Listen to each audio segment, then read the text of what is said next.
Welcome back to another unsolicited and uneducated football analysis by your friend David Valentin. This time, Orlando City versus Chicago Fire. Beautiful Saturday night. We just had a little bit of rain before heading out to the stadium. No surprises here. Since the last video, Orlando City went on the road the following Saturday to tie at FC Cincinnati.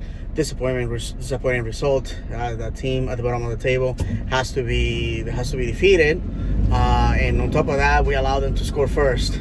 But we came back thanks through the magic of Nani. Now, in the second game on the road, also this past Wednesday, we went ahead and tied in Nashville. This time without Nani and a bunch of our preferred starters. Pedro Galese on goal has been MIA for this whole time. We've been using Mason Stoddard, who, in my opinion, he's proven that he can be a sub. You know, I mean, he talking about being thrown into the wolves. This kid, and that said, we had to come from behind, and it was just this much of the crossbar that prevented Orlando City from getting away with the win, which would have been a humongous result.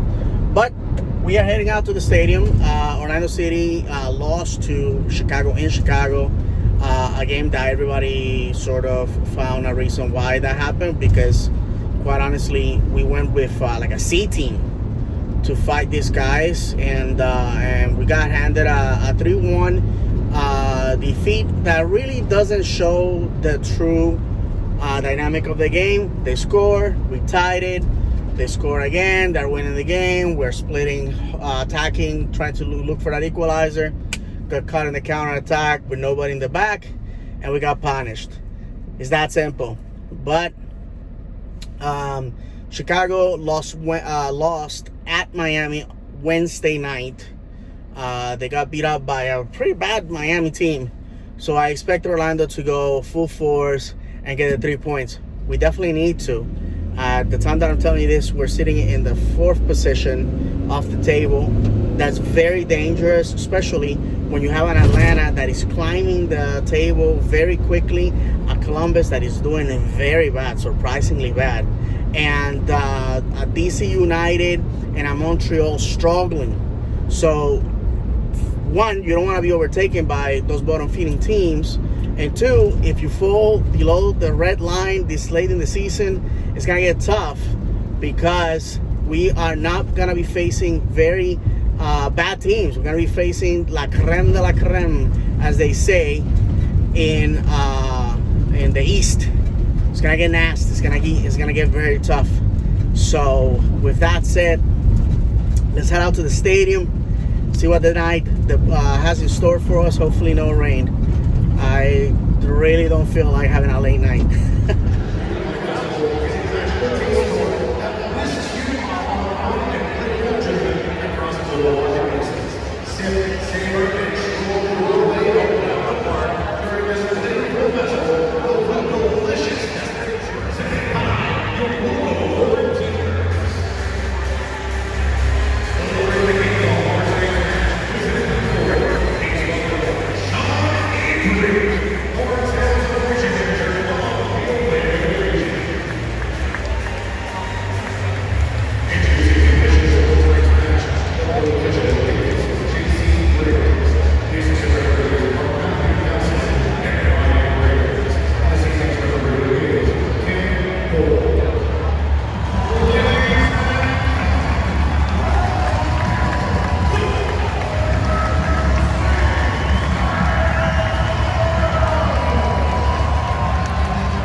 here, but sitting there doing this. Yeah, you drop it.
friends. So Orlando City gets away with the win, 1-0 with goal from Benjamin Shell. Fantastic goal.